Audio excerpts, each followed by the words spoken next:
প্রথম কথা আমি ভীষণ হতাশ এই বিষয়টাকে এমন ভাবে ছড়ানো হচ্ছে। এবং ওখানে প্রচন্ড বেশি, তুমি ছিলে ওখানে?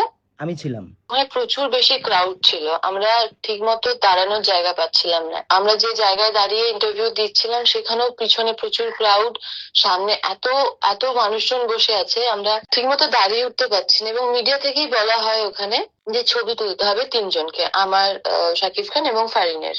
তো সেই মুহূর্তে উনি শুধুমাত্র আমাদের গার্ড করেছিলেন। এবারে সেটা মিডিয়ার সামনে যেভাবে অতিরঞ্জিত ভাবে বলা হচ্ছে, সেটা খুবই হতাশ করার মতো। এবং কি বলতো, কেউ কি বোকা যে কারো যদি ইন্টেনশনালি এটা করার থাকতো, সে কি কখনো 300টা ক্যামেরার সামনে করবে এটা, যেটা মিডিয়ার সামনে বলা হচ্ছে?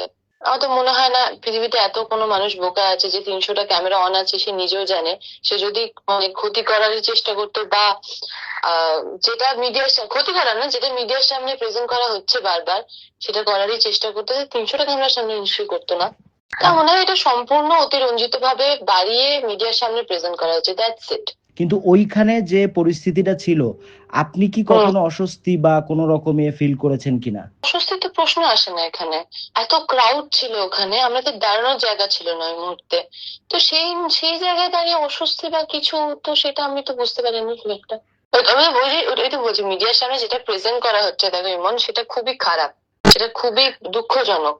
প্রত্যেকটা জায়গায় আমি বাংলাদেশ থেকে ফেরার পর যেটা দেখলাম, প্রত্যেকটা মিডিয়া এবং সব জায়গায়, যে যারা যারা করছে এটা, তারা কিন্তু প্রত্যেকে ওখানে প্রেজেন্ট ছিল, তারা নিজেরাও দেখেছে সিচুয়েশনটা কি ছিল। তারপরেও যেটা বাজেভাবে প্রেজেন্ট করা হচ্ছে, যে এটা গায়ে হাত দেওয়া বলো, এইগুলো বলো, এগুলো তো প্রত্যেকটা আর্টিস্টের নর্মাল গো, মানে আমরা কাজ করি, এগুলো তো নর্মাল।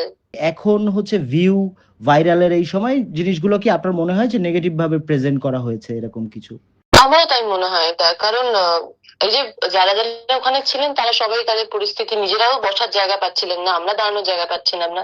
আশা করি তাদের দিক থেকে এটা আসবে না, এবং যারা করছে তারা মার্ক করে করে, সেটাকে জুম করে, যেটা নয় সেটাকে আরো বেশি করে প্রেজেন্ট করে, আমার মনে হয় সম্পূর্ণ ভিউজ এবং আহ কিছু নেগেটিভ বার্তা ছড়িয়ে দেওয়ার জন্য হয়তো এটা করা হয়েছে।